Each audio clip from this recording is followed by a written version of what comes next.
करना है start.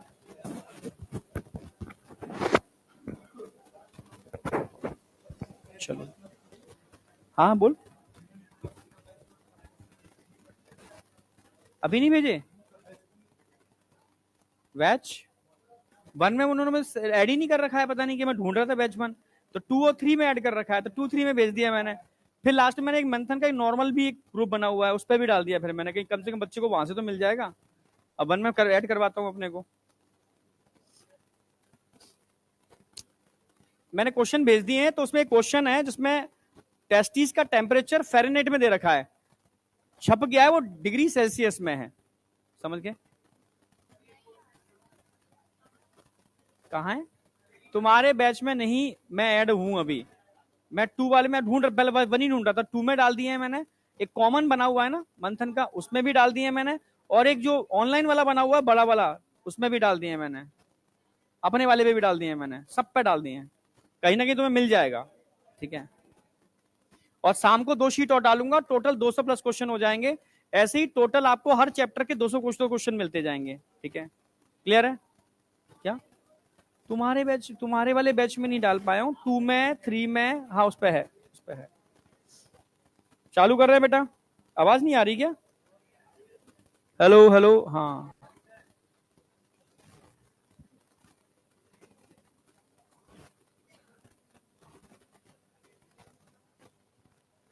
Mode teaching last कल कहाँ किया था?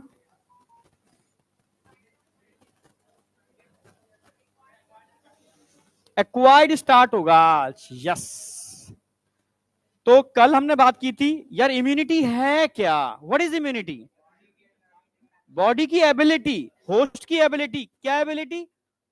पैथोजन से फाइट करने की एबिलिटी, समझ रहे हो? आपकी प्रोटेक्टिंग शील्ड, समझ रहे हो? जो एक दिन में नहीं बनती, धीरे धीरे अच्छा खाने से, अच्छी एक्सरसाइज करने से, समझ रहे हो ना, तब बनती है वो, धीरे धीरे, जो आपको डिफरेंट टाइप के पैथोजन से बचाती है। क्लियर है बिल्कुल? हाँ या ना? तो इतनी ठंड लग रही है तेरे को? हाँ तो कान तो खुले रख। नहीं आई क्या? क्या आई? यस, अच्छा खाने से, प्रॉपर नींद लेने से, टेंशन ना करने से, एक्सरसाइज करने से आपका इम्यून सिस्टम बूस्ट होता है। कॉर्टिसोल का लेवल जितना डाउन करके रखोगे उतना ही इम्यूनिटी बूस्ट होता है, और कॉर्टिसोल बढ़ा दिया तो इम्यूनिटी घट जाएगा। समझ में आया? कॉर्टिसोल बढ़ता कैसे? टेंशन लेने से। घर पे बता देना पापा मम्मी को ना, ये बता देना कि टेंशन, पढ़ने से टेंशन होता है, पढ़ने से सिलेक्शन होता है। कैसी बात करता है यार तू पढ़ क्यों रहा है? फिर छोड़ दे पढ़ाई, ज्यादा पढ़ने से ज्यादा टेंशन होता है। तुम्हें होता है क्या? मजा आता है? यही लाइफ है जो तुम पढ़ रहे हो ना, ये बिंदास लाइफ है, ना कोई काम करना है, ना तुम्हें रिस्पॉन्सिबिलिटी है, बस क्या मस्त पढ़ना है, एग्जाम देना है और सोना है, खाना है, ये तो है। मस्त पढ़ाई करना है, एग्जाम देना है और नीट क्वालिफाई कर लेना है, बस हो जाएगा। पढ़ाई करोगे एग्जाम दोगे, पढ़ाई करोगे एग्जाम दोगे, टेस्ट में मार्क्स मेंटेन करोगे, सिलेक्शन तो अपने आप हो जाना है। किससे टेंशन होता है? पढ़ाई ना करने से टेंशन होता है यार, ये हुई ना बात, गजब।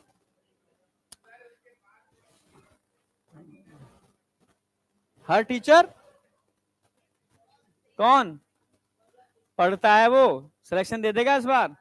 अब तू सोच अपनी, तुझे सिलेक्शन देना है या नहीं देना? प्राइवेट देगा, चलो खैर जो मन में आया करो। अब आप पास आ जाओ, ठीक है? अब एकदम सीरियस हो जाओ। आज मैं एंटीजन एंटीबॉडी पूरा करा दूंगा, और एंटीबॉडी से भी आगे बढ़ जाऊंगा हो सकता है मैं, ठीक है? टाइप्स ऑफ एक्वायर्ड इम्यूनिटी भी करा दूंगा, और भी थोड़ा सा आगे बढ़ जाऊंगा, ठीक है? चलो सीधी सी बात कर रहे थे हम, कल का रिवीजन करा दूं 1 मिनट के अंदर, 2 मिनट के अंदर कराता हूँ, ठीक है? करा देता हूँ, ठीक है? सबसे पहले हमने बात की थी इम्यूनिटी क्या है, इसको 2 पार्ट में डिवाइड किया, ठीक है? प्राइमरी, इनेट और एक्वायर्ड। अगर मैं इसको लाइन ऑफ डिफेंस में डिवाइड करता हूं, ठीक है, तो 3 लाइन ऑफ डिफेंस बता दे, first second third. First line of defence की अगर मैं बात करता हूं, तो first line of defence specific होता है या नॉन स्पेसिफिक? इंटरनल होता है external? Second line of defence भी नॉन स्पेसिफिक है, पर इस बार वो कैसा है? इंटरनल है। दिखाया था डॉक्टर को? हाँ, खतरनाक खांसी है ये, समझ रहे हो? हाँ, कैसा होता है? इंटरनल होता है, जबकि third line of defence specific होता है और इंटरनल होता है। समझ में आया नहीं आया? फर्स्ट लाइन ऑफ डिफेंस में फिजिकल और फिजियोलॉजिकल बैरियर आते हैं। फिजिकल बैरियर में स्किन और म्यूकस मेम्ब्रेन आ गए। फिजियोलॉजिकल बैरियर में secretion of physical barrier like mucus, saliva, tears, HCl. Clear है बिल्कुल? क्योंकि मैक्सिमम चीजों के अंदर क्या होता है? लाइसोजाइम होता है। लाइसोजाइम एंटीबैक्टीरियल होता है और एंटीबैक्टीरियल सब्सटेंस बैक्टीरिया को मारने का काम करते हैं। कोई डाउट? चलो, फिर हमने बात की थी सेकेंड लाइन ऑफ डिफेंस, जिसमें कौन से बैरियर आते हैं? सेलुलर बैरियर आते हैं और साइटोकाइन बैरियर आते हैं और फीवर और इन्फ्लामेशन। सेलुलर बैरियर की बात करते हैं तो मैंने आपको फैगोसिटिक और नॉन फैगोसिटिक सेल बताए थे। फैगोसिटिक सेल ब्लड में भी मिलते हैं और कनेक्टिव टिश्यू में भी मिलते हैं। ठीक है, अगर मैं फैगोसिटिक सेल्स की बात करता हूं तो फैगोसिटिक सेल्स ब्लड में जो होते हैं आप जानते हैं मोनोसाइट होते हैं और न्यूट्रोफिल्स होते हैं। टिश्यू में बात करते हैं तो टिश्यू स्पेसिफिक जैसे Kupffer cell, osteoclast, chondroclast, microglial cell, mesangial cell, याद आया? Reticulocyte et cetera. ठीक है, टिश्यू स्पेसिफिक मैक्रोफेज। ठीक है, फैगोसिटिक सेल्स। अच्छा, नॉन फैगोसिटिक सेल में क्या बताया था मैंने? Natural killer cell, anti cancerous और एंटी वायरल कह सकते हो, क्योंकि वो उन सेल को मारते हैं जो अपनी ही हैं, पर जिनमें कैंसर हो गया है या जिनमें वायरस का इन्फेक्शन हो गया है। क्लियर था बिल्कुल? ठीक है, इन्फ्लामेशन आप समझ गए थे, जब भी कोई टिश्यू इंजरी होती है तो इंजरी टिश्यू प्रोस्टाग्लैंडिन रिलीज करते हैं। प्रोस्टाग्लैंडिन पेन रिसेप्टर को एक्टिवेट करते हैं, साथ में मास्ट सेल को एक्टिवेट करते हैं।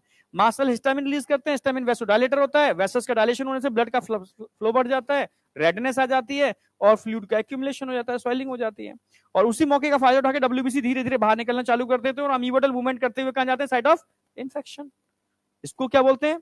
डायपेटिसिस। कोई डाउट? ये एक तरीके से प्रोटेक्टिंग सिस्टम है। फीवर के केस में मैंने बताया था, अगर बॉडी के अंदर कोई भी पैथोजन है, इन्फेक्शन है, तो फीवर आएगा। क्यों? क्योंकि पैथोजन क्या रिलीज करते हैं? टॉक्सिन्स। और हमारे उसके अगेंस्ट सोल्जर्स क्या रिलीज करते हैं? इंटरल्यूकिन। आपस में फाइट होती है, घमासान होता है। जो भी कुछ रिलीज हो रहा है वो सब क्या है? पायरोजन। और पायरोजन क्या काम करते हैं? हाइपोथैलेमस को इंड्यूस करते हैं, क्या करने के लिए? टेम्परेचर बढ़ाने के लिए। बॉडी का टेम्परेचर बढ़ जाता है। ठीक है, और आज की डेट में एंटीबायोटिक हमारे पास हैं तो हम एंटीबायोटिक से बैक्टीरिया को मार लेते हैं, हमें टेम्परेचर बढ़ाने की जरूरत नहीं है, इसलिए एंटीबायोटिक ड्रग खा लेते हैं हम, लाइक पैरासीटामोल। कोई डाउट?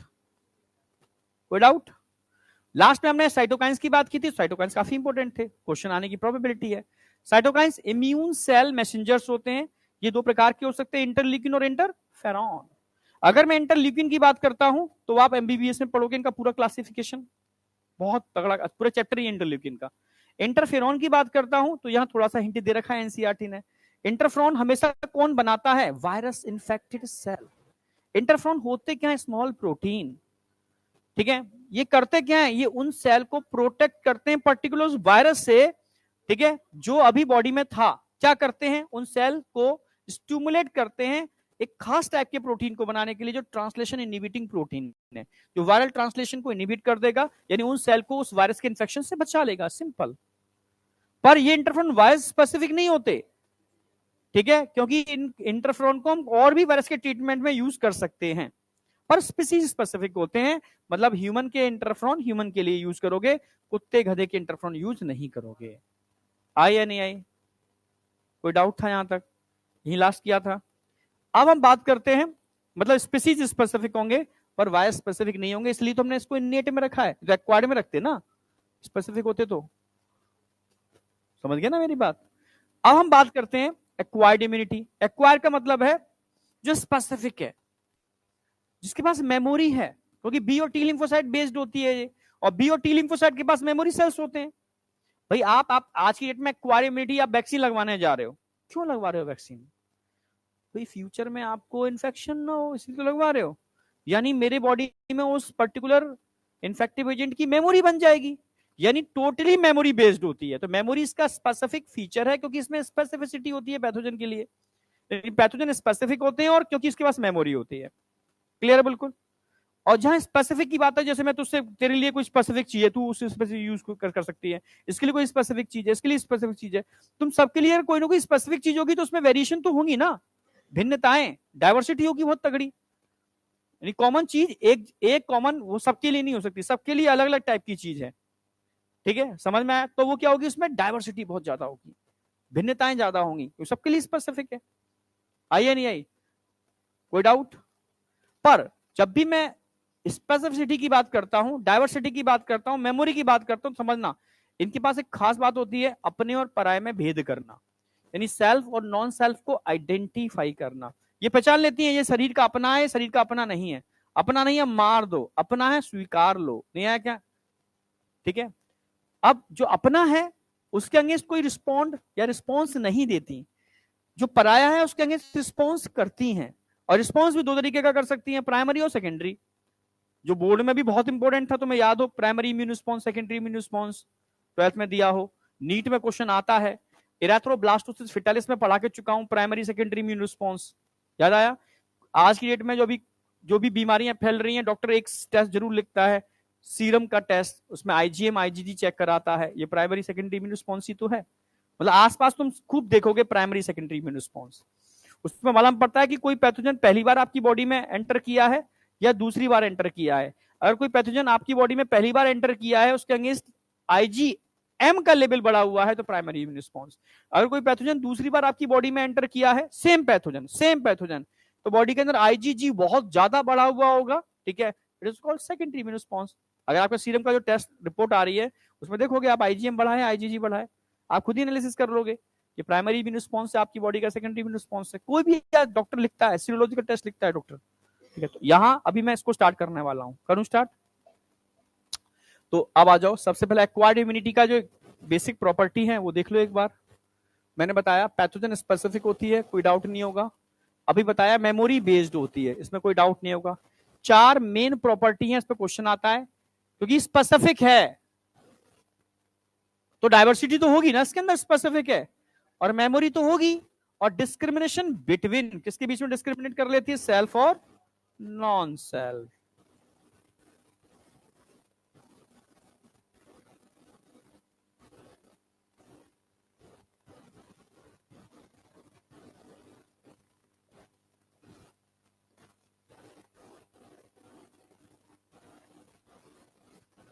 अगर कोई चीज सेल्फ है तो कोई रिस्पॉन्ड नहीं करेगी।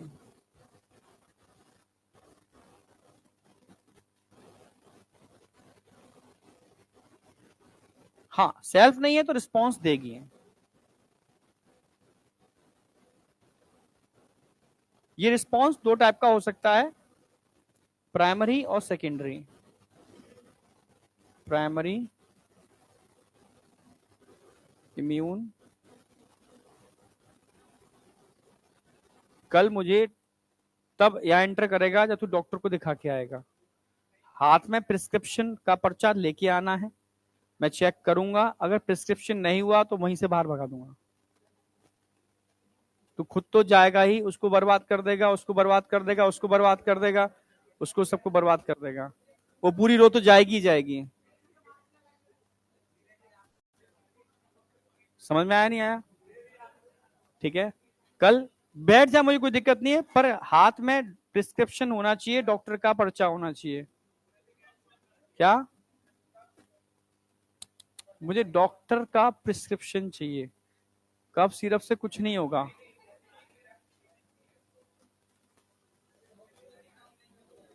होम्योपैथी काम करेगा ही नहीं इसमें। इस समय चीज बिगड़ चुकी है। अर्ली स्टेज में होम्योपैथी काम करता, हाई पोटेंसी में करता है, ठीक है, पर होम्योपैथी का पर्चा तो होगा तेरे पास, तो कुछ नहीं, तभी बिगड़ गया है ना ये सब मामला। जिनकी खुद की मेडिकल की शॉप होती है वो अपनी गोलियां खाते रहते हैं और खराब कर लेते हैं। खुद का ही है इसलिए तू गड़बड़ कर रहा है, गड़बड़ है तुमसे। मतलब मुझे दिक्कत नहीं है, तुझे मजा आता है तू खूब खांस, पर आसपास के बच्चों को तो छोड़ दे भाई। या एक काम किया करो, उसको अलग बैठाओ ना पीछे वहां पर।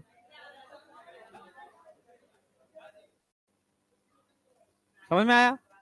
कल प्रिस्क्रिप्शन चाहिए, दिखा लेना सीरियसली, बिगड़ जाएगा मामला, इसलिए कह रहा हूं मैं। जहां तक कोई doubt, primary immune response, secondary immune response.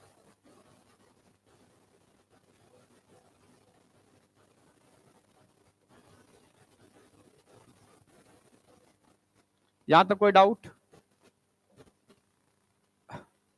अब बात करते हैं प्राइमरी सेकेंडरी इम्यून रिस्पॉन्स को डिटेल में समझने की। क्या है प्राइमरी और सेकेंडरी? थोड़ा आगे बढ़ जाऊं। अगर प्राइमरी और सेकेंडरी की बात करता हूं, अच्छा, टाइप्स ऑफ इम्यून रिस्पॉन्स, मान लो तेरा नाम क्या है? भास्कर। ठीक है, मान लो ये भास्कर है।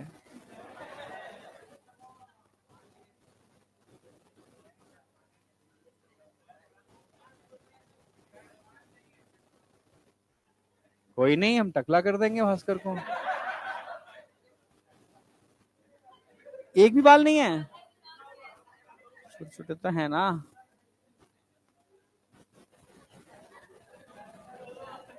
खुश। भास्कर को नहीं पता कि इसको एक बैक्टीरिया का इन्फेक्शन है। ये कोई एंटीजन है, बैक्टीरिया है? कौन है एंटीजन? नहीं, इसकी खांसी थोड़ी अलग टाइप की हो गई है, वो सही नहीं है। वो इंडिकेशन जो दे रही है ना, वो सही नहीं दे रही।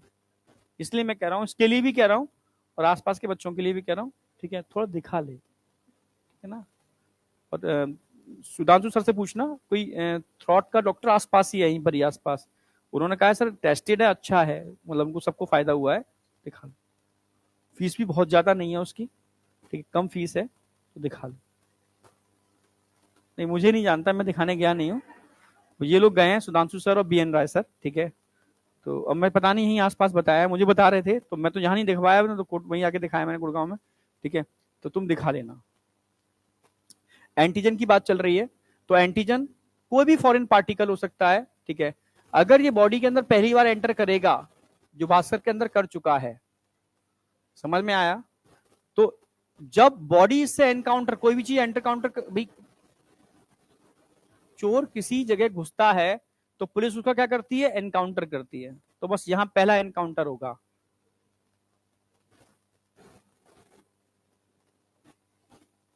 ठीक है, क्या होगा? ये फर्स्ट एनकाउंटर, फर्स्ट। पर भास्कर का इम्यून सिस्टम बहुत कमजोर है, इसलिए एनकाउंटर बढ़िया नहीं हुआ।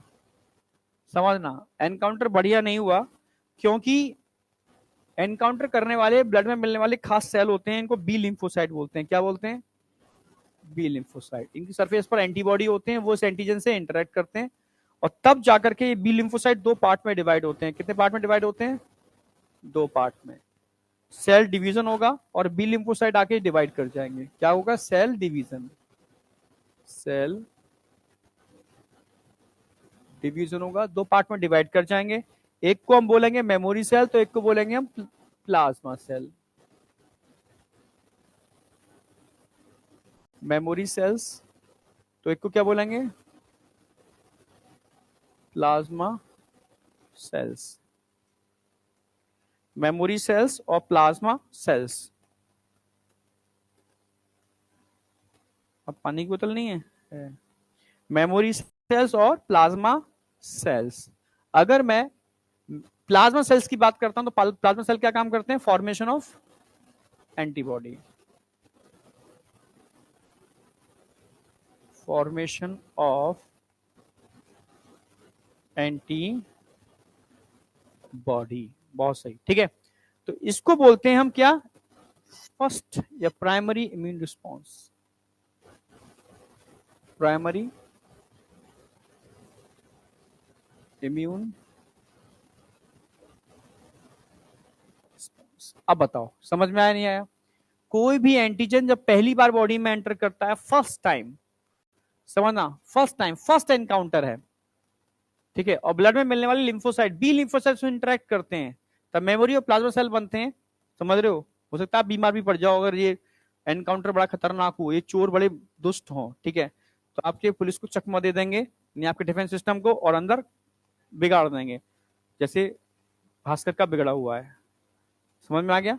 हाँ, पर भास्कर को नहीं पता था कि मुझे एक टेस्ट भी कराना था, सीरोलॉजिकल टेस्ट, ठीक है। तो हमने उसको कहा कि भाई कल सीरोलॉजिकल टेस्ट करा के आना, रिपोर्ट लेके आना, ये तो क्लास में एंटर नहीं करने दिया जाएगा, ठीक है, क्योंकि इसको एक सेकेंडरी इम्यून रिस्पॉन्स भी हो चुका है, इसलिए हमने बात की। अब सेकेंडरी इम्यून रिस्पॉन्स क्या है देख लो।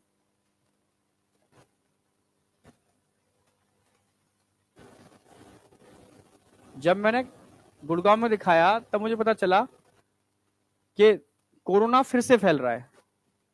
कोरोना का हाँ मतलब वो इफेक्टिव नहीं हो रहा, ठीक है, पर जिनको इन्फेक्शन नहीं हुआ था तो थोड़ा सा उनके थ्रोट इन्फेक्शन हो रहे हैं थोड़े से, मतलब जी मुझे डॉक्टरों ने बताया, मैक्स के डॉक्टरों ने, ठीक है सर कोरोना का ये इन्फेक्शन दोबारा फैल रहा है तो थोड़ा सा ट्रीटमेंट तो हम आपको वो सारा दे देते हैं, पर फिर भी थोड़ा सा अपने को आइसोलेट रखना। तो मैं यहाँ से जाकर के अपने को आइसोलेट रखा था, थोड़ा सा मैंने गरारे किए थे, ठीक है, पर मुझे कुछ ज्यादा फर्क नहीं पड़ा, मैं सही हो गया। बोलने की वजह से मामला बिगड़ रहा था मेरा, जैसे क्लास लेता था मैं फिर से मेम्ब्रेन में, तो वो कोरोना नहीं था मेरा, वो मेम्ब्रेन में स्वेलिंग आ रही थी गले की। पर तेरी स्वेलिंग नहीं है कि तू बोलता नहीं है, समझ में आ गया? और ये खांसी जो हो रही है मेम्ब्रेन वाइब्रेट कर रही है, ये थोड़ा कोरोना नहीं है तेरे को, वो तो नहीं, वो दिखता है ना। कोरोना केस में फीवर आपको कंटिन्यू आएगा, ठीक है, दिक्कतें होंगी और भी दिक्कतें होंगी, वो उससे कुछ भी नहीं है, इसको बस इन्फेक्शन है थोड़ा गले का, ये दिखा लेगा जल्दी सही हो जाएगा, नहीं तो थोड़ा खराब हो जाएगा और कुछ नहीं, ठीक है। तो सेम एंटीजन, अब मैं एंटीजन की तो बात कर रहा हूं पर सेम एंटीजन की बात कर रहा हूं, एंटीजन चेंज हो गया तो उसके लिए भी प्राइमरी इम्यून रिस्पॉन्स है। अब बात कर रहा हूं सेम एंटीजन, कौन सा एंटीजन?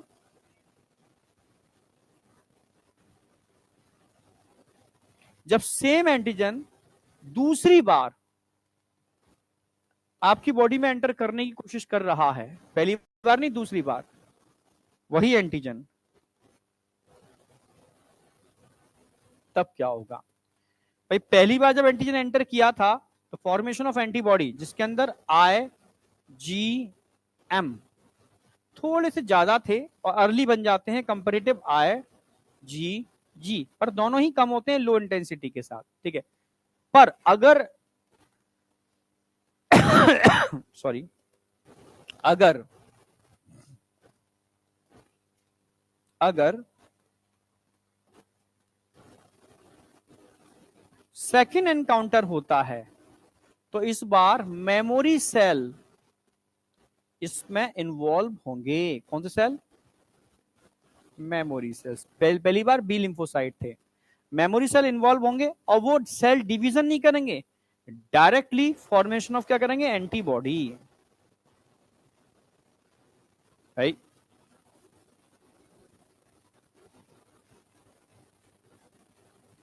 फॉर्मेशन ऑफ एंटीबॉडी, इस बार कौन से एंटीबॉडी बनेंगे? आईजी जी, थोड़े बहुत नहीं, बहुत बहुत बहुत ज्यादा बनेंगे आईजी एम से, हाई इंटेंसिटी के साथ, समझना मेरी बात।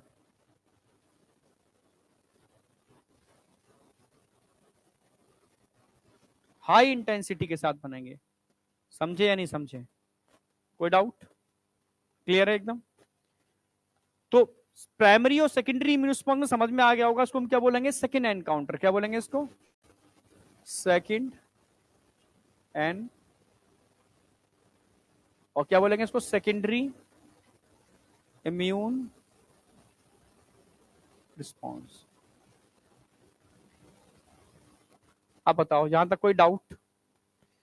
तो प्राइमरी और सेकेंडरी इम्यून रिस्पॉन्स, अगर same bacteria same virus second time आपकी बॉडी से एनकाउंटर कर रहा है सेम, तो आईजीजी बहुत ज्यादा बढ़ जाएंगे कंपेरेटिव आईजीएम। आप समझ रहे हो? इसको एनामिनेस्टिक इफेक्ट भी कहते हैं, मतलब बहुत ज्यादा किसी चीज का बढ़ जाना, ठीक है, बहुत ज्यादा किसी चीज का बढ़ जाना, हाई इंटेंसिटी के साथ, मतलब बहुत ज्यादा अमाउंट होगा, उसको मैं समझा रहा हूं अगले उसमें। कोई डाउट? हाँ बोल। हाँ हाँ हाँ हाँ, वो अलग चीज है कि रह रहा है मर उसको मारा जा रहा है, वो अलग चीज है। यस, मतलब उसमें ये प्रक्रिया हो रही है, अब उसकी इन्फेक्टिव एजेंट का डोज ज्यादा है, नहीं अमाउंट ज्यादा है, तो नो डाउट बीमार पड़ जाएगा ये। अमाउंट कम है, मार दिया जाएगा तो मार दिया जाएगा, बच जाओगे आप। यस, तब उसके अंदर पहले से बने हुए मेमोरी सेल इसमें पार्टिसिपेट करेंगे, उसमें पूरा तो फास्ट होता है ना वो वाला तुरंत। यस, यहां तक कोई डाउट? अरे हाँ या ना? नोट किया? पीछे भाई नोट कर रहा है नहीं कर रहा? कहा? तू सिलेक्शन लेगा नहीं लेगा ये बता। पापा क्या करते हैं? क्या? हार्डवेयर। बिजनेस, तो तू भी बिजनेस करेगा या कुछ करेगा? इवोल्यूशन करना है ना, मतलब पापा को गर्व हो कि मेरा बेटा डॉक्टर है, और बिजनेस से जो पैसा है उसको हम कहाँ लगाएंगे? हॉस्पिटल में। यस या नो? तभी तो फायदा है। अब तू भी हार्डवेयर पे बैठ जाएगा तो क्या फायदा है? कोई मतलब है? जीरो। मुझे देख, कुछ नहीं करेगा रसिया जाकर के वो। ठीक है, वही पढ़ाई तो करने पड़ेगी ना। कुछ नहीं है, सब फालतू के लोग उधर बैठे हैं ना, लेफ्ट राइट, दोस्ती वोस्ती कुछ नहीं होती है।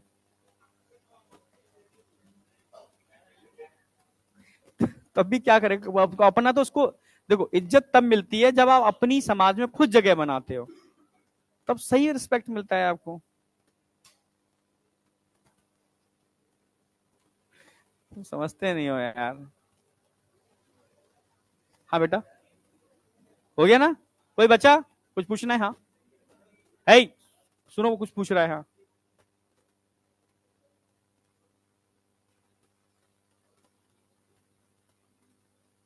तो छोटे बड़े भूल जाओ, अभी एंटीबॉडी याद रखो, एक एंटीबॉडी इसमें बन रहे हैं, एक एंटीबॉडी इसमें बन रहे हैं।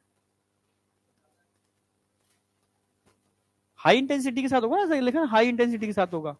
मैं समझा रहा हूँ उसको, मैं डायग्राम बना के समझा रहा हूँ, जैसे समझो। एक ग्राफ हमेशा मैं बनाना स्टार्ट किया था, कुछ क्लासों में तो किया है मैंने, ऑनलाइन में भी किया था इसको। इससे क्या होता है ना कि बच्चे को मतलब वैसे समझ में नहीं आएगा तो ऐसे समझ में आ ही जाएगा, क्वेश्चन डायरेक्ट मिल जाएंगे, मिल जाते हैं ऐसे डायरेक्ट।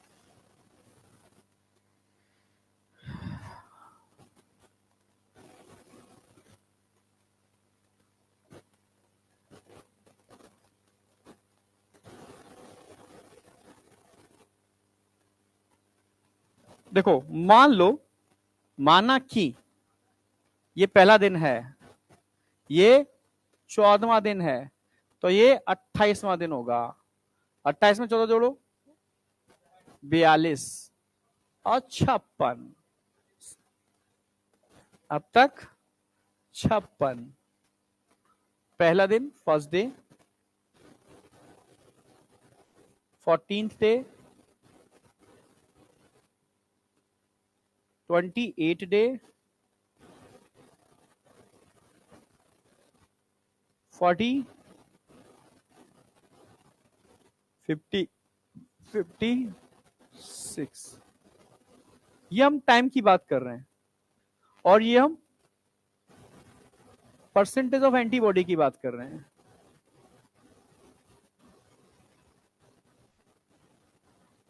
समझने की कोशिश करना। अगर कोई एंटीजन पहली बार आपकी बॉडी में एंटर करता है, मान लो, ठीक है, सारा खेल देखो, जो भी इंटेंसिटी होती है 1 से 14 दिन के अंदर होती है, ठीक है, 28 से 42 दिन के अंदर होगी। तो यहां मैं बात करूंगा फर्स्ट इम्यून रिस्पॉन्स की, यहां बात करूंगा मैं फर्स्ट इम्यून रिस्पॉन्स, जबकि यहां बात करूंगा second immune response, second immune response, first immune response and second immune response. ठीक है, फर्स्ट इम्यून रिस्पॉन्स और सेकेंड इम्यून रिस्पॉन्स। अगर मैं फर्स्ट इम्यून रिस्पॉन्स की बात करता हूं,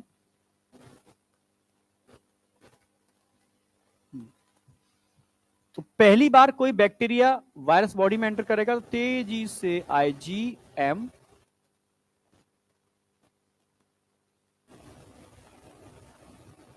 बढ़ेगा, 14 तक में सारा काम हो जाएगा।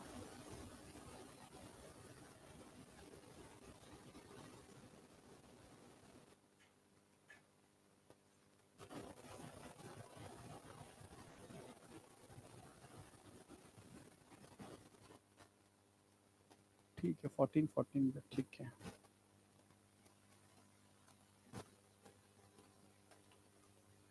थोड़ा सा लेट होगा, उससे थोड़ा सा कम होगा, पर सेकेंड इम्यून रिस्पॉन्स में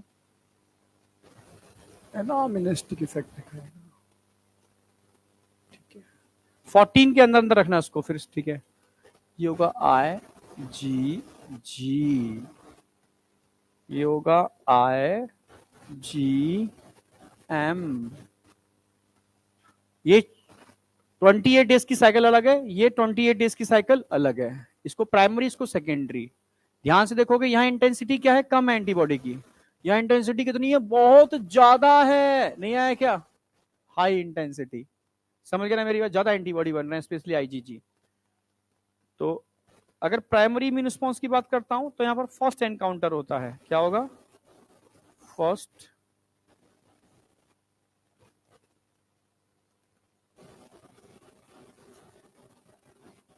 एनकाउंटर या सेकेंड एनकाउंटर होगा, second of same antigen.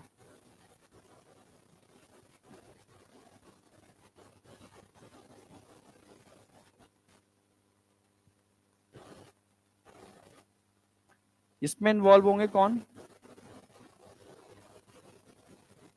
Always be, जबकि यहां कौन इन्वॉल्व होते हैं, मेमोरी सेल।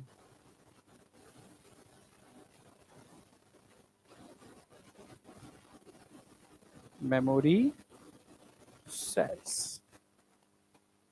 शीट आज लगा लेना ये दोनों, शाम को 2 शीट और मैं डाल दूंगा। और मुझे कल चारों शीट लगा के बता देना कोई किसी क्वेश्चन में मिस्टेक तो नहीं है, इसमें तुरंत उसको अपडेट करा दूंगा, ठीक है। लगा लेना आज कर लेना इतना।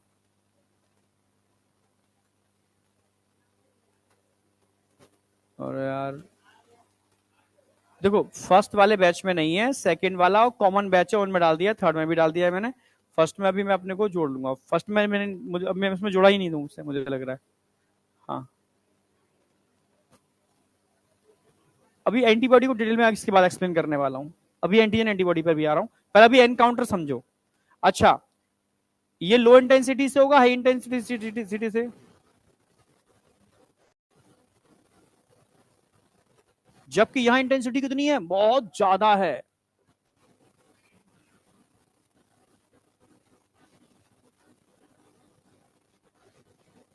अच्छा, इसमें IgM लो इंटेंसिटी से बनेंगे, पर कौन बनेंगे इसके अंदर, IgM कंपैरेटिव IgG। हाँ, हाई इंटेंसिटी से बनेंगे कौन, IgG, बहुत बहुत ज्यादा कंपैरेटिव IgM। क्वेश्चन डायरेक्ट यहां से मिल जाएंगे। मुझे लग रहा है इसके बाद तो इम्यून सिस्टम में कोई डाउट आपको आना नहीं चाहिए। हाँ बेटा, क्या चीज, देखो जहां मेमोरी होगी वो इन्वॉल्व होगा, चाहे वो बी लिम्फोसाइड है, वो टी लिम्फोसाइड हो। पर टी लिम्फोसाइड डायरेक्टली एंटीजन से इंटरेक्ट नहीं करते, डायरेक्टली एंटीजन से इंटरेक्ट करती है humoral immunity, body fluid based immunity. और बॉडी फ्लूइड बेस्ड इम्यूनिटी कौन सी है, बी लिम्फोसाइड। उसको हम सेल मीडिएटेड इम्यूनिटी कहते हैं, टिश्यू ग्राफ्ट के अंदर उसका इन्वॉल्वमेंट होता है, ठीक है। पर जब भी कोई क्रोनिक कंडीशन होती है तो पूरा इम्यून सिस्टम मिलके ही लड़ता है उससे, उसके अगेंस्ट। उसमें हेल्पर टी सेल पार्टिसिपेट करते हैं। क्या,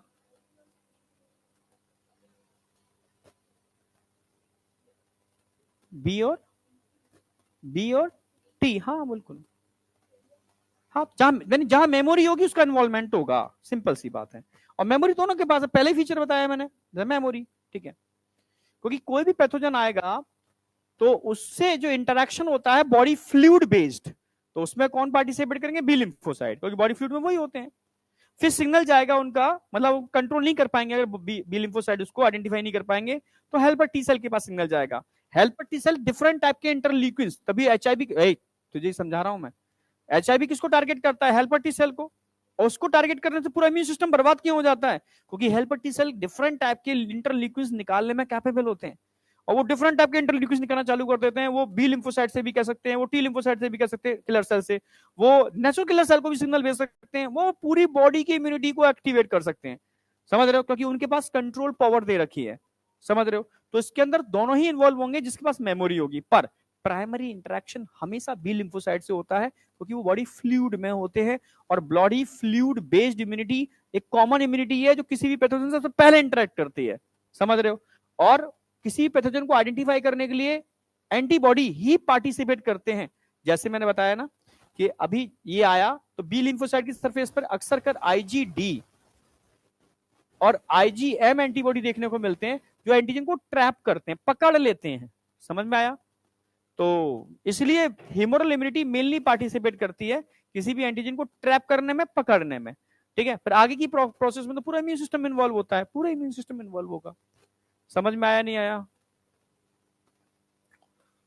ओके, यहां तक कोई डाउट? हाँ, नेक्स्ट स्लाइड। यहां तक कोई डाउट?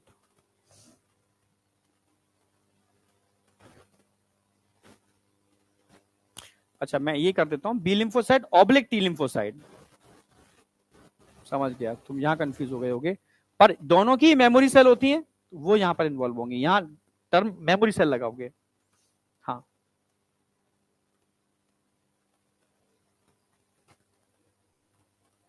थोड़ा सा मतलब इससे ज्यादा होता है, थोड़ा सा आईजीएम में से ज्यादा होता है। हाँ हाँ, ये कौन सा आईजीएम ही तो होगा। हाँ, ठीक तो है। इसमें आईजीजी बहुत ज्यादा होगा, बहुत ज्यादा इसमें। तभी तो हम सीरोलॉजी कराते हैं ना। जैसे अगर सीरोलॉजी टेस्ट करा के आए तो समझ में आएगा इसका आईजीएम बढ़ा हुआ है, आईजीजी बढ़ा हुआ है। और आईजीएम बढ़ा हुआ है लो इंटेंसिटी के साथ, फर्स्ट इम्यून रिस्पॉन्स है। आईजीजी बढ़ा हुआ हाई इंटेंसिटी के साथ, सेकंड इम्यून रिस्पॉन्स है। हाँ,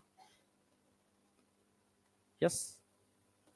सेल में वो भी बॉडी फ्लूइड में होते हैं, पर वो डायरेक्ट इंटरेक्ट नहीं करते। वो अक्सर कर लिम्फेटिक सिस्टम में सबसे ज्यादा होते हैं, लिम्फ के अंदर। हाँ, और लिम्फ तो है ही खैर मेन, क्योंकि लिम्फ ब्लड मिले हुए। तो लिम्फेटिक सिस्टम क्या काम करता है? ब्लड को फिल्टर करने का काम करता है। क्यों करता है? क्योंकि टी लिम्फोसाइट के लिम्फेटिक सिस्टम में लिम्फ नोड होते हैं, उनमें यही सब मैक्रोफेज तो बैठे हुए हैं, डिफरेंट टाइप के macrophage, immune cell, types of WBC. ठीक है, तो वो पकड़ पकड़ के माइक्रो ऑर्गेनिज्म खाते रहते हैं। ठीक है, और आपका ब्लड प्यूरिफाई होकर वापस चला जाता है ब्लड के अंदर। तो ब्लड लिम्फ सर्कुलेशन कंटिन्यू चल रहा है। तो फिल्टरिंग यूनिट बोलते हैं लिम्फ नोड को हम, इसीलिए। तो ठीक है, तो इम्यून सेल सबसे ज्यादा आपके लिम्फेटिक सिस्टम में होते हैं। या तो समझ में आया बेटा?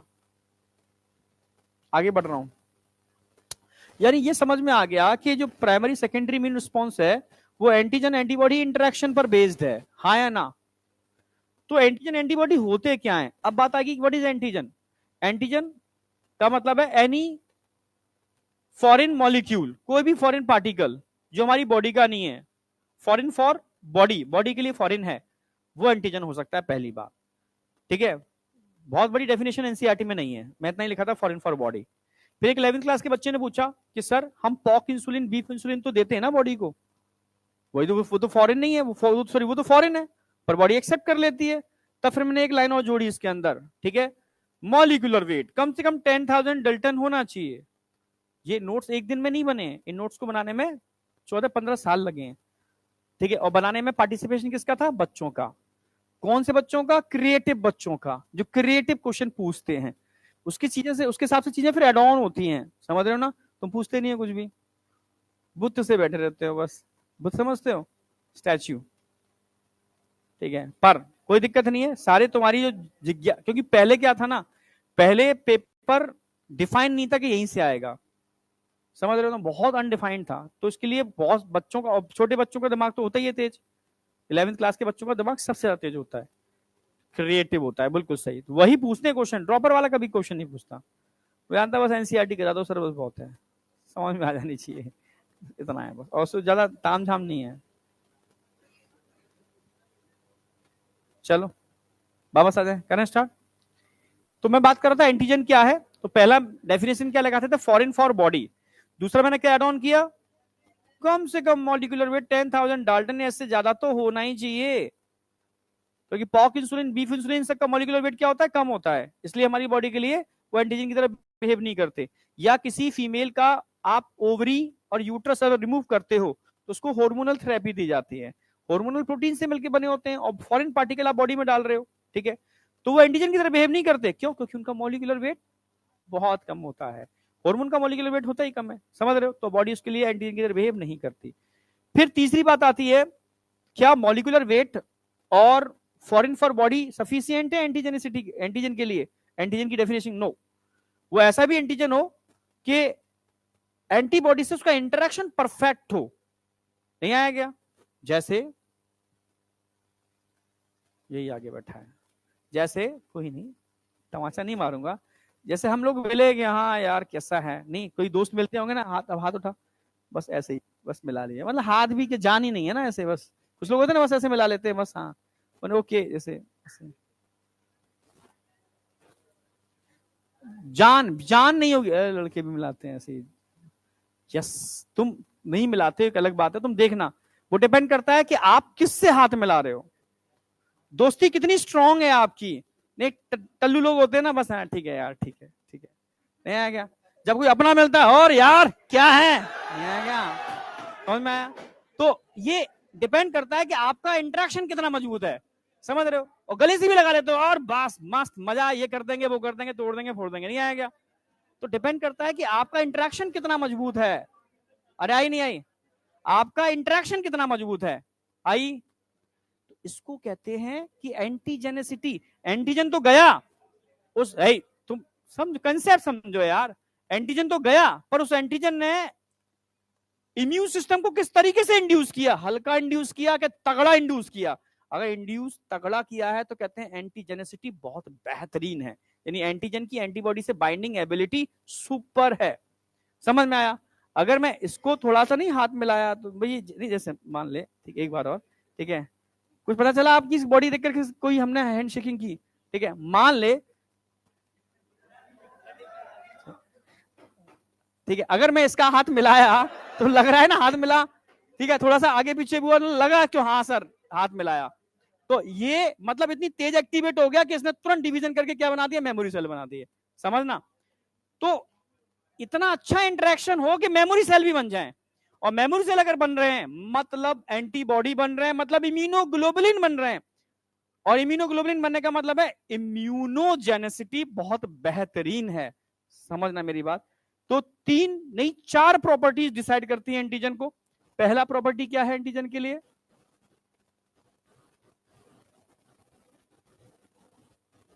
Foreign for protein, sorry foreign for protein, तू प्रोटीन क्या बोल रहा था यार, क्या बोल गया ये, फॉरेन फॉर बॉडी, वो फिर नेचर हो गया। एंटीजन किस किस नेचर के हो सकते हैं, एंटीजन प्रोटीन नेचर के भी हो सकते हैं, एंटीजन कार्बोहाइड्रेट नेचर के भी हो सकते हैं, एंटीजन लिपिड नेचर के भी हो सकते हैं, समझ रहे हो ना। पर बेस्ट एंटीजन प्रोटीन नेचर के होते हैं और कार्बोहाइड्रेट नेचर के होते हैं, अच्छे एंटीजन जो होते हैं, ठीक है। लिपिड नेचर के antigen, nucleic acid antigen, antigen की तरह बिहेव नहीं करते ज्यादा, समझना, अच्छी एंटीजेनिसिटी नहीं होती उनके अंदर।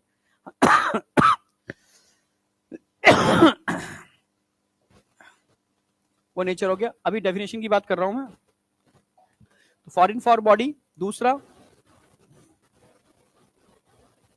मॉलिक्यूलर वेट, कितना होना चाहिए मॉलिक्यूलर वेट, इक्वल टू हो या ज्यादा हो, कम ना हो, कम से कम 10,000 डाल्टन तो हो भाई।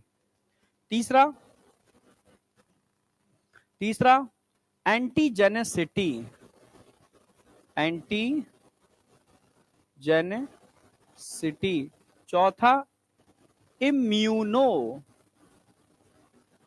इम्यूनो जेनेसिटी, ये 4 प्रॉपर्टी है तो सही मायने में वो एंटीजन है। जैसे मान लो ये कोई एंटीजन था, मान लेना,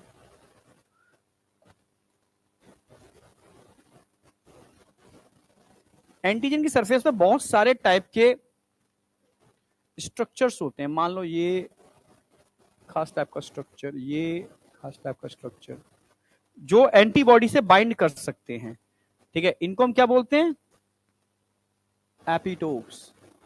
एक एंटीजन की सरफेस पर जरूरी नहीं है कि जैसे एपिटोप्स होंगे, एक से ज्यादा प्रकार के एपिटोप्स हो सकते हैं, यस, एक एंटीजन की सरफेस पर एक से ज्यादा प्रकार के एपिटोप्स हो सकते हैं, क्लियर है।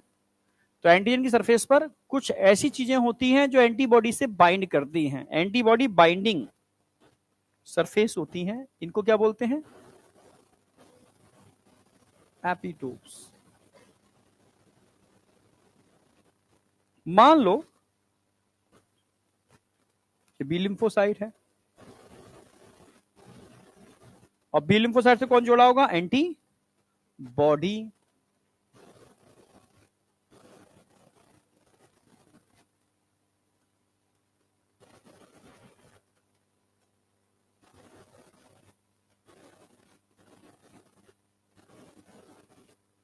एंटीबॉडी का वो पार्ट जो एंटीजन से बाइंड करता है।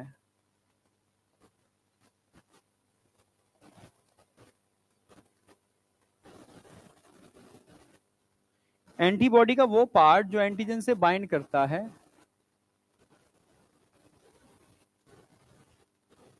Part of antibody which bind with antigen क्या कहलाएगा?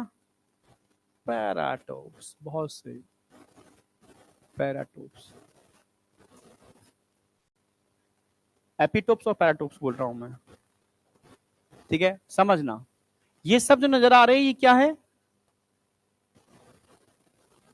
Epitopes.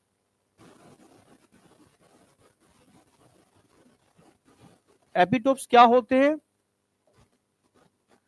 Antibody binding site of antigen. Antibody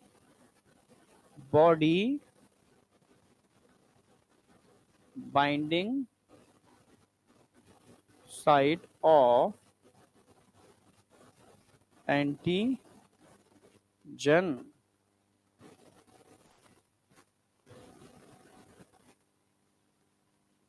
और अगर मैं एंटीबॉडी की वो साइट जो एंटीजन से बाइंड करती है उसकी बात करूं तो पैराटोप्स। पैराटोप्स क्या होते हैं?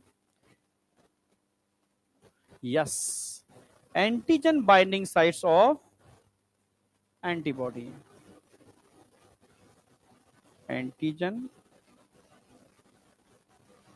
Binding site of antibody. कोई डाउट? और इन दोनों का जो इंटरेक्शन है, जब ये हैंडशेकिंग की थी ना, इन दोनों का जो इंटरेक्शन है वो क्या कहलाएगा? एंटीजेनेसिटी। मजबूत होना चाहिए, इतना मजबूत हो कि इन सेल को मजबूर कर दे सेल डिवीजन के लिए। किसके लिए? सेल। और अगर सेल डिवीजन स्टार्ट हो गया तो इससे आप जानते हो बी, इससे प्लाज्मा सेल्स बनते हैं और साथ में मेमोरी सेल्स बनते हैं। और प्लाज्मा सेल क्या काम करते हैं? Formation of immunoglobulin. Formation of immunoglobulin. Immunoglobulin यानी अगर इम्यूनोग्लोबुलिन बन रहा है तो उसको क्या बोलेंगे? इम्यूनोजेनेसिटी। यानी ये पूरी डेफिनेशन आ गई डायग्राम के अंदर। फॉरेन फॉर बॉडी, बॉडी के लिए फॉरेन होना चाहिए, मॉलिक्यूलर वेट 10,000 डाल्टन कम से कम। एंटीजेनेसिटी यानी इंटरेक्शन पैराटोप्स एपिटोप्स का बेहतरीन होना चाहिए और इतना तगड़ा इंटरेक्शन हो कि वो इम्यूनोजेनेसिटी को इंड्यूस कर दे। कभी कभी ऐसा होता है कि इंटरेक्शन तो होता है पर वो सेल डिवाइड नहीं करती, यानी हो सकता है कि एंटीजेनेसिटी हो पर इम्यूनोजेनेसिटी ना हो, पर ऐसा नहीं हो सकता कि इम्यूनोजेनेसिटी हो और एंटीजेनेसिटी ना हो, वो पॉसिबल ही नहीं है। और एंटीबॉडी बना रहा तो इंटरेक्ट तो किया ही होगा ना। कोई डाउट? हाँ हाँ बिल्कुल। तो वो एंटीजन का मतलब क्या? Foreign particle. तो अच्छा क्या होगा? बस वैक्सीन अच्छे होते हैं तो वैक्सीन को हम अच्छा बनाते हैं। अगर कोई मान लो ऐसा है हमारा वैक्सीन बनाया जिसका मॉलिक्यूलर वेट कम है पर मजबूरी है हमारे पास, जिसको बैक्टीरिया था, टॉक्सिन था, उसका मॉलिक्यूलर वेट कम है, तो अब टॉक्सिन को आप इनएक्टिव करके टॉक्सॉइड बनाते हो, टॉक्सॉइड एक्ट एज वैक्सीन।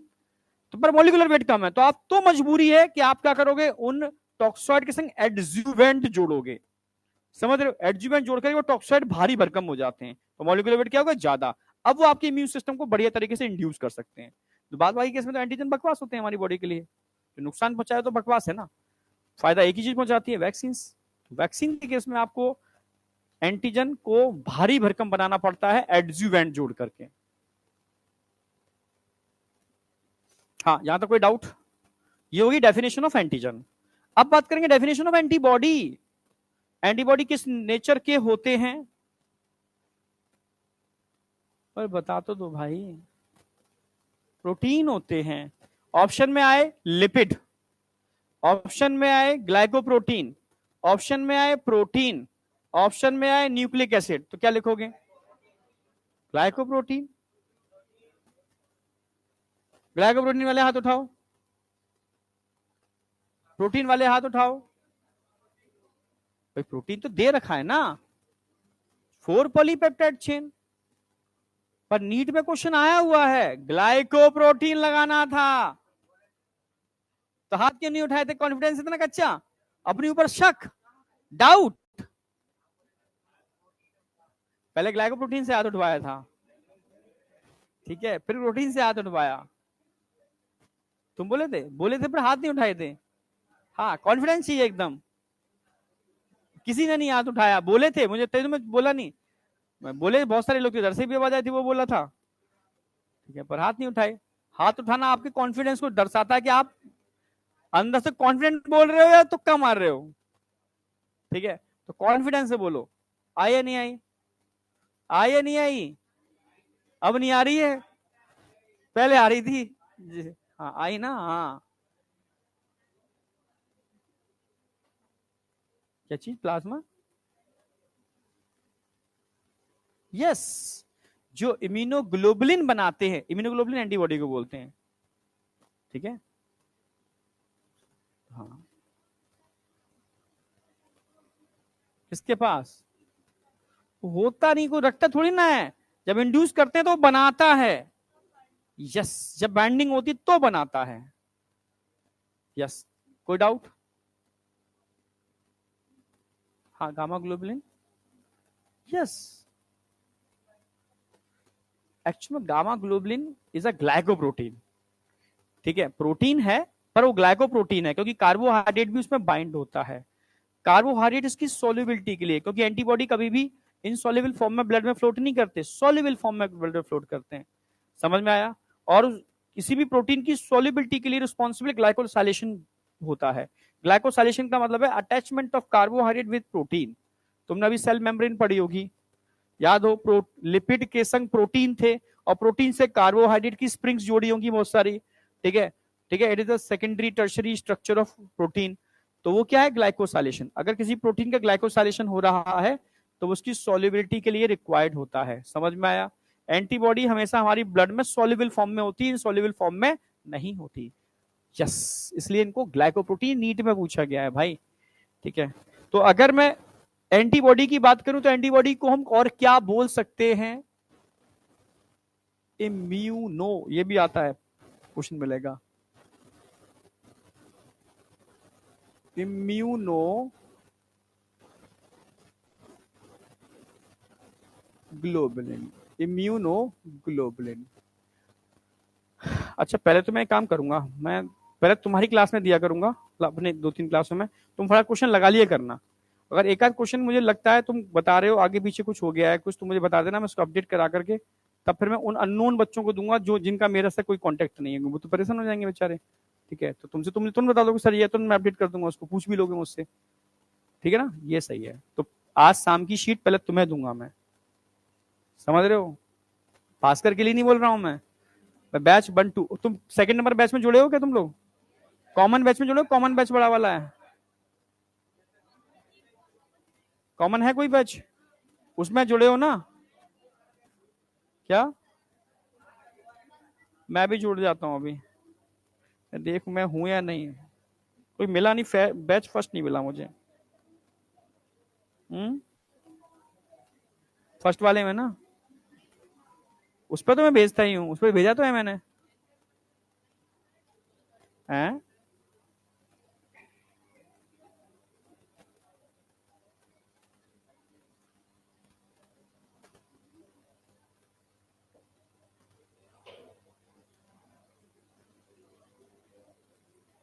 अच्छा, एक मंथन इन पटना भी है, उसमें बच्चे बहुत कम है, तो मुझे लगा अच्छा ठीक है, ठीक है, ठीक है, ठीक है, लो तुम्हारे पे भी भेज दे रहा हूँ मैं।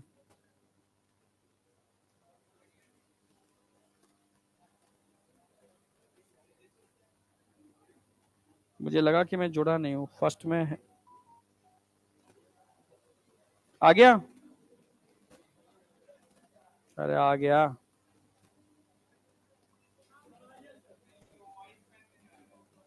सब आ जाएगा।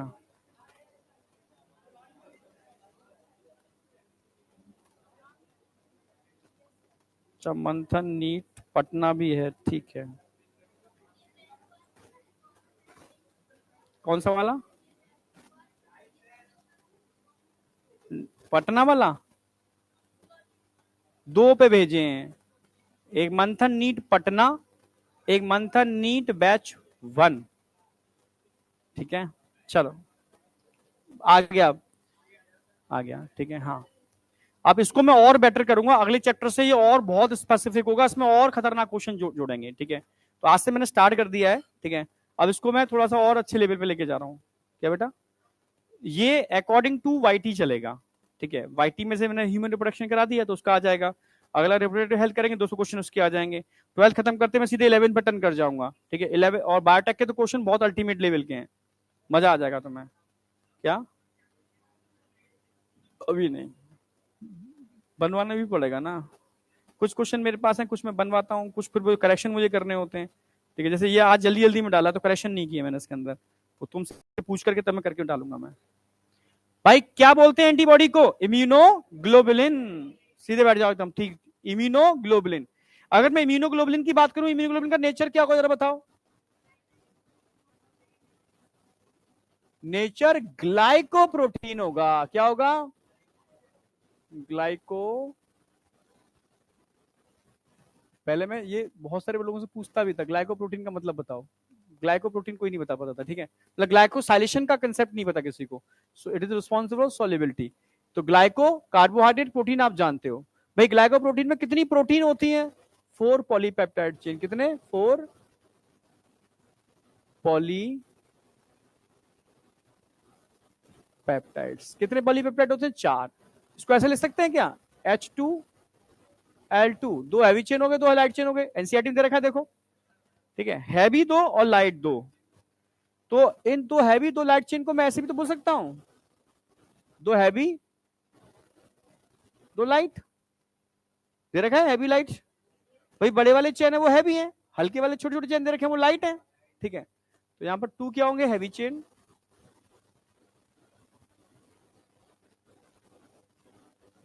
और 2 क्या होंगे? Light chain.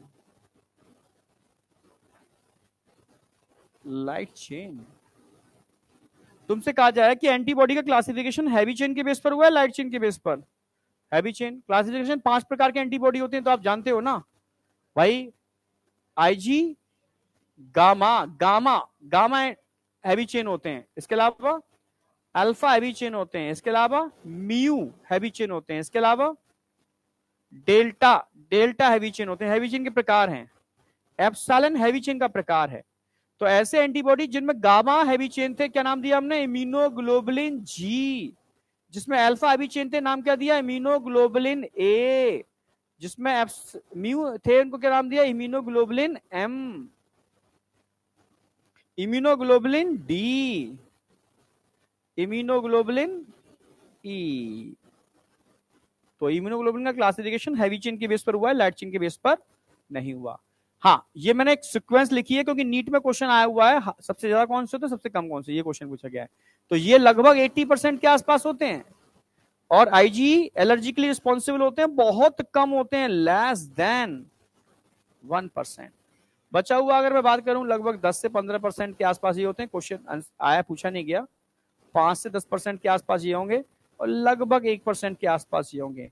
यानी मैक्सिमम से मिनिमम की तरफ बढ़ रहे हैं। ये सीक्वेंस ध्यान रखना, ठीक है। बस अगर मैं पॉलीपेप्टाइड, अभी तुम प्रोटीन पढ़ के चुके हो, यस या नो? ये सी क्या है जरा बताओ? Yes, COOH। COOH, COOH। नहीं आया क्या? और ऊपर क्या होगा यहां पर भाई इसके चेन पर? NH, NH, NH, NH। ये तो हम जानते हैं क्योंकि हम कहां पढ़ चुके हैं? पॉलीपेप्टाइड के अंदर, पॉलीपेप्टाइड में। सारे एंटीबॉडी का स्ट्रक्चर लगभग लगभग ऐसा ही होगा, पेंटामर और डाइमर को छोड़ दो तो, ठीक है। बेसिक स्ट्रक्चर ऐसा ही होगा।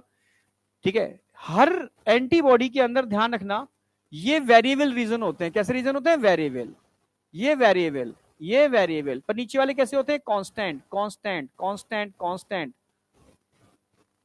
Constant, constant, constant, constant. जैसे एक चाबी देखिए, ताले की चाबी, भाई सारी चाबी एक जैसी होती है, कुल्ली बनी होती है ऐसे, एक ऐसा होता है और ऐसा होता है, ऐसा होता है ना। अब 1000 टाइप के ताले हैं तो 1000 टाइप की चाबियों में अंतर सिर्फ इन इन वेरिएबल रीजन का होगा। ये क्या है? Variable region. नहीं आए क्या? तो ये रीजन क्या हो गया चाबी का? वेरिएबल। ये क्या हो गया? कांस्टेंट। ये क्या हो गया? कांस्टेंट। ऐसी एंटीबॉडी के जो एंटीजन से बाइंड करते हैं वो वेरिएबल रीजन है, बात बाकी के सब कॉमन है। वेरिएबल का मतलब है जितने भी टाइप के हजारों लाखों टाइप के एंटीबॉडी होंगे तो इनके वेरिएबल रीजन सबके अलग अलग टाइप के होंगे। नहीं आई क्या? और किसके नहीं आई? दे उसके खींच के। सो क्यों रहा है भाई? सीधे बैठ जाओ, नींद अभी सो रहा था आराम से। और पीछे तेरा दोस्त राहुल एग्जाम में भी सोता रहेगा। हाँ, ये समझ में आया नहीं आया? अरे अभी अभी बायोमोलिक्यूल में प्रोटीन पढ़े, भूलते जल्दी कैसे भूलते हो भाई? एक अमाइनो एसिड के पास 4 छोर होते हैं। कौन कौन से? H, R, C, H, NH2। जब ये दूसरे अमाइनो एसिड से जुड़ेगा तो NH2 HRCOOH। भाई यहां से कौन निकलेगा? OH। यहां से कौन निकलेगा? हाइड्रोजन। मतलब एक वाटर मॉलिक्यूल निकल जाएगा तो क्या बन जाएगा? Peptide bond. यानी हर प्रोटीन के 2 छोर होते हैं, एन छोर और सी छोर। नहीं है क्या? तो इसका ये एन छोर है, ये सी छोर है। हर प्रोटीन का एक सी छोर होगा, एक एन छोर होगा। आई? आई नहीं आई? जिसके समझ में नहीं आई वो रन छोर होगा। 3 इडियट देखिए, रन छोर नहीं पता उसके भाई। उसके तो एक्टिंग की वजह से कई मैं कहीं घूमने गया हूं वहां, नहीं वो हिप दिखा कर कैसे बैठते हैं, वो करके वो करते हैं, तो बना रखे हैं उन्होंने, बड़े लोगों ने चेयर्स बन गई हैं उसके उस पर। वो तो फेमस है यार वो मूवी 3 इडियट्स। देखिए थोड़ी थोड़ी याद आ रही है, देखते पिक्चर तो अच्छे से देखा करो भाई। हैं? बन... हाँ हाँ हाँ हाँ, कहीं बैठे हैं वो भी ऐसे। अच्छा इंस्टा भी डाले हैं, हाँ तो समझ लो वो क्या है, वो 3 इडियट का ही है बिल्कुल से। जब तुम मैंने कहा देखा था? शिमला। हाँ, शिमला में जाते हैं तो शिमला में भी एक जगह है तो वहां बहुत सारा उन्होंने बना रखा है, मैं जो देखने गया था, पर वो कॉमन है, सब जगह मिल जाता है वो। सी छोर और एनछोर, मतलब सी टर्मिनस और एन टर्मिनस। अब मुझे बता, कोई डाउट आई या नहीं आई? आई। अच्छा तुमसे कहूं कि एक एंटीबॉडी में नंबर ऑफ डाइसल्फाइड बॉन्ड बताओ। 16। मैं कहूंगा between heavy chain 2, between heavy and light chain 2। भाई यहां पर 2 है, यहां पर एक और एक 2 हैं। 2 हैवी चेन को जोड़ रहे हैं, 2 हैवी लाइट को जोड़ रहे हैं, 2। नहीं आई? तो ये क्वेश्चन आएगा। ये सब एनसीईआरटी मतलब बहुत इंपॉर्टेंट डायग्राम है ये ओलंपियाड में इतने बार पूछा गया, क्या बताऊं मैं। वापस यार, डाइसल्फाइड बॉन्ड क्यों वेरी करेगा? कहां गया? डाइसल्फाइड बॉन्ड बॉन्ड थोड़ा ना वेरी करते हैं, समझ रहे हो? नहीं नहीं, बेसिक स्ट्रक्चर अगर ऐसा है तो इतने ही होंगे ना। अब जैसे आईजीएम है, पेंटावेलेंट है, ऐसे से 5 स्ट्रक्चर जुड़ेंगे, वो एक अलग चीज है। आईजीए है डाइवेलेंट, डाइवेलेंट 2 एंटीबॉडी के जोड़ने से बन रही है, तो एक एंटीबॉडी के स्ट्रक्चर में तो नहीं होंगे ना। ठीक है, वो एक अलग चीज है कि ऐसे 2 स्ट्रक्चर मिलकर के 3 5 जो भी है वो एक अलग चीज होगी। ठीक है, तो आपसे पूछेंगे number of disulphide bond, number of disulphide bond between heavy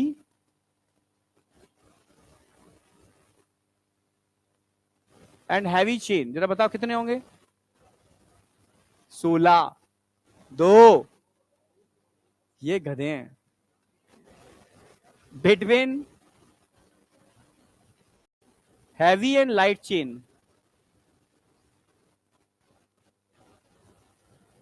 कितने होंगे? 2। टोटल बताओ, अब तो बोलते 16, टोटल कितने होंगे? आई या नहीं आई? हैवी चेन्स और लाइट चेन आप जानते हो।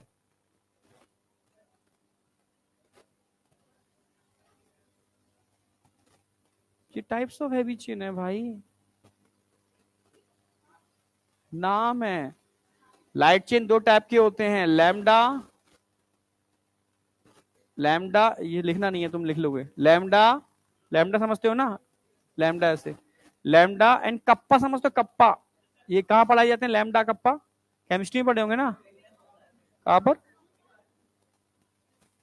कई केमिस्ट्री फिजिक्स में आते हैं, ठीक है, हाँ फिजिक्स में, हाँ वहां होगा बिल्कुल। तो ये कहा, ये भाई दो टाइप के होते हैं, ये आपके 5 टाइप के होते हैं।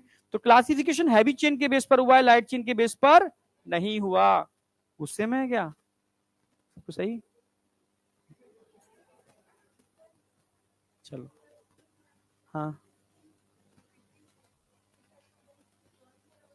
यस बिटवीन हैवी चेन तो दो ही है ना, ये बिटवीन हैवी लाइट ये दो है। अरे ये बीच बीच में नहीं है, अरे भाई तुम ये तो नहीं समझ रहे हो, ये आपस में जुड़ रहे हैं, नो, ये आपस में ये जुड़े हुए हैं, ये आपस में ये जुड़े हुए हैं, ये आपस में जुड़े हुए हैं, ये आपस में जुड़े हुए हैं, ये आपस में।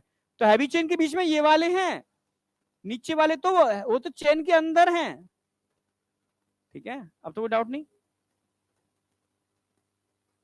पीछे क्लियर?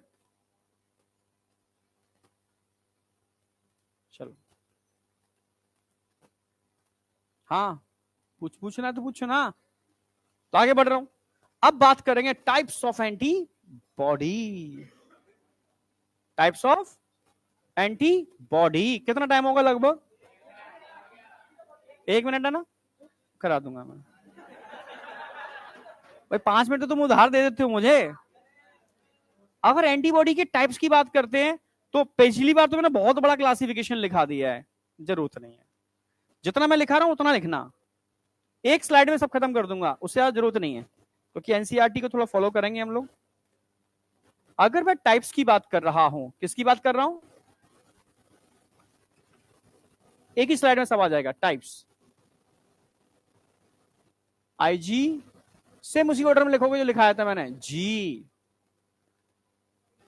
आईजी ए, आईजी एम,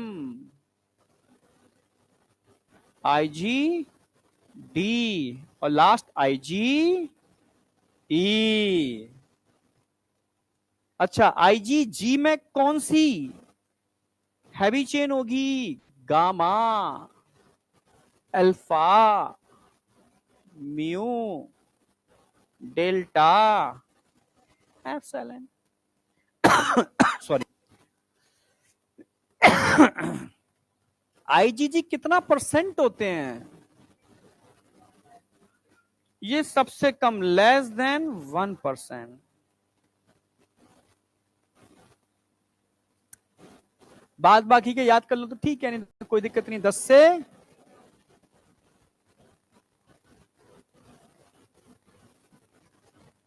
लगभग। अब 2-3 चीजें सबकी याद रखनी है।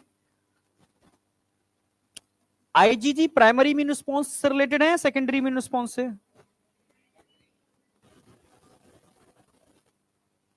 दो तीन बातें। सबसे पहले स्ट्रक्चर कैसा होगा इनका? मोनोवेलेंट। अरे मोनोवेलेंट, पेंटावेलेंट तो उसका होता है मोनोवेलेंट। कौन सा immune response? Secondary immune response. क्या ये प्लेसेंटा को क्रॉस कर जाते हैं? क्यों कर जाते हैं? क्योंकि सबसे छोटी अगर एंटीबॉडी की बात करेंगे आईजीजी, इसलिए cross the placenta, cross the, ठीक है। लास्ट कहां होते हैं? Present in serum. अच्छा, आईजीए ये मोनोवेलेंट होते हैं, डाइवेलेंट होते हैं या पेंटावेलेंट? Divalent. अच्छा, प्राइमरी इम्यून सेकेंडरी से कोई मतलब है? नहीं। मेनली इनका सबसे इंपॉर्टेंट है present in body secretion, present in body secretion. जैसे क्या सलाइवा में मिलते हैं? मदर का फर्स्ट मिल्क कोलेस्ट्रम में मिलते हैं? म्यूकस में मिलते हैं?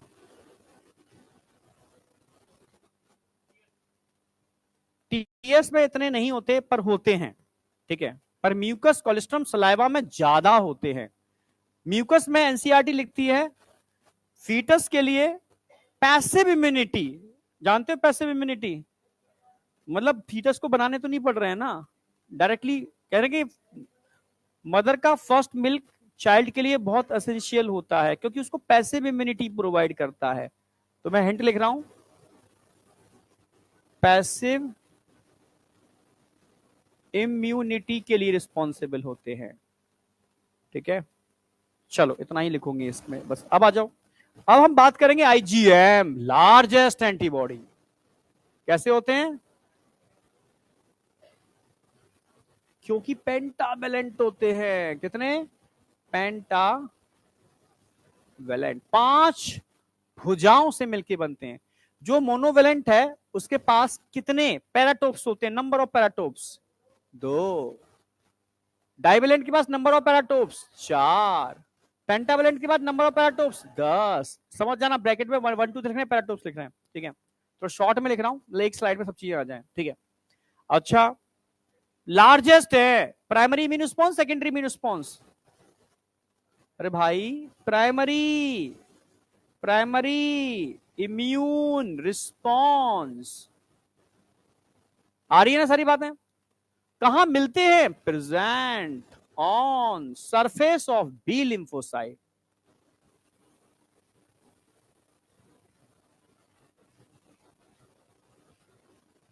कोई डाउट? अब बात करते हैं आईजीडी। 2 लाइन याद रखो बस, ठीक है। मोनोवेलेंट है,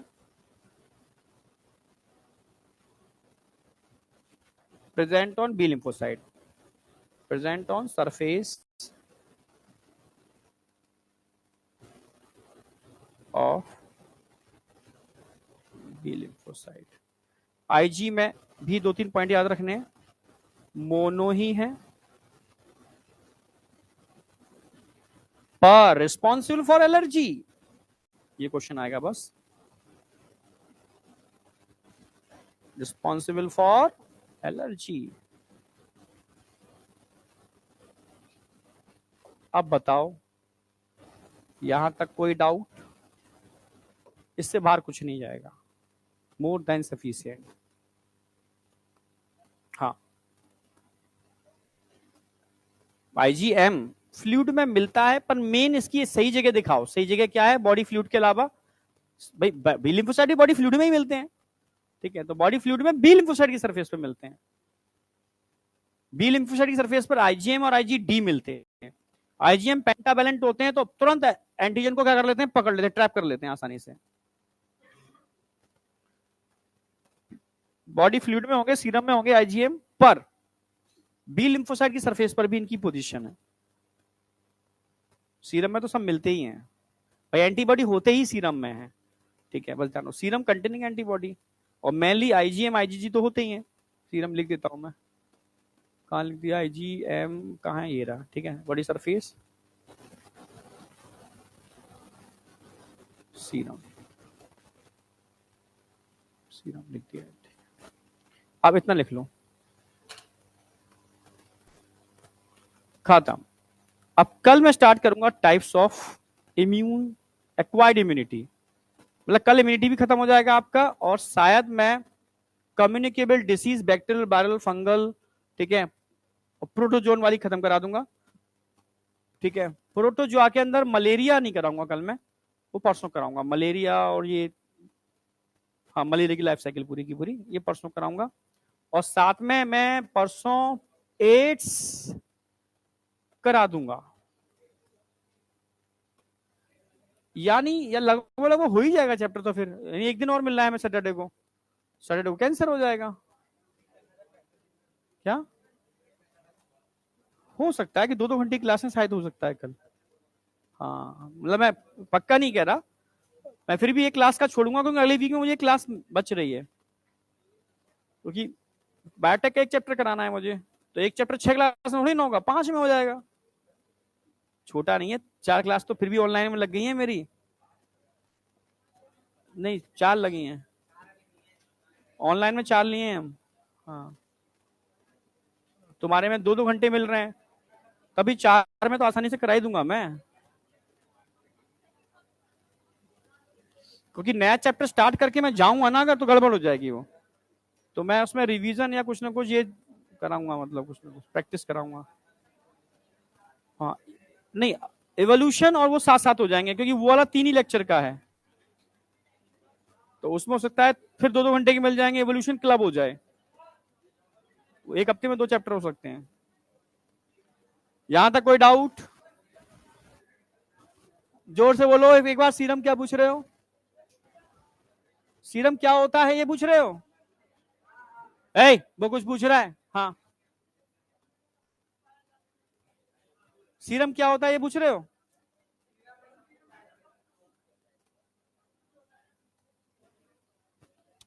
सब कुछ सीरम में होता है, पर आईजीए सिक्रेशन में होते हैं, सिक्रेशन में। IgD only present on B lymphocyte की सरफेस, जब एम बी लिम्फोसाइट की सरफेस पर भी होते हैं, सीरम में खुले फॉर्म में भी होते हैं, हाँ। आईजीई वो नॉर्मल केस में नहीं होते, वो तब बनते हैं जब आपको एलर्जी होती है, समझ में? सबके संग कंडीशंस हैं, और 2 में सीरम लिखा है वो मिलते ही सीरम में है। अरे हाँ 1 मिनट, लिख लो भाई, लिख लो उसको।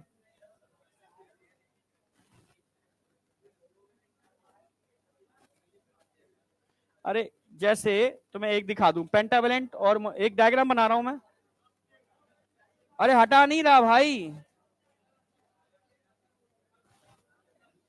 जैसे एक बच्चे ने पूछा सर मोनोवेलेंट का मतलब क्या है, सिंपल एंटीबॉडी, ये मोनोवेलेंट है। सर डाइवेलेंट का मतलब क्या है, कि 2 एंटीबॉडी आपस में जुड़ गए, 2 एंटीबॉडी आपस में जुड़ गए, ये डाइवेलेंट है। पेंटावेलेंट का मतलब क्या है, 5 एंटीबॉडी आपस में जुड़ गए, ये पेंटावेलेंट है।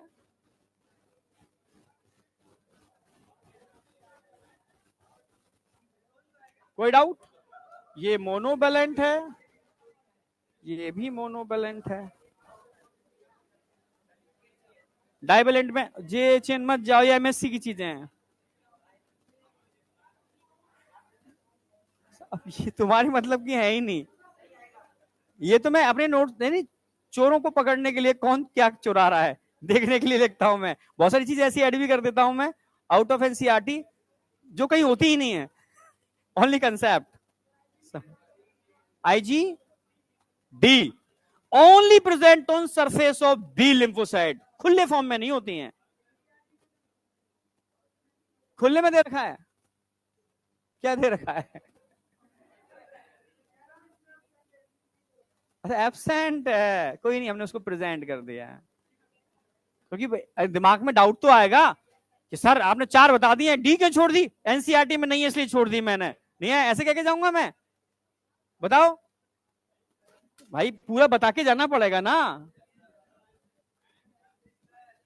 अब जाओ मस्ती कर लो थोड़ी सी जाके।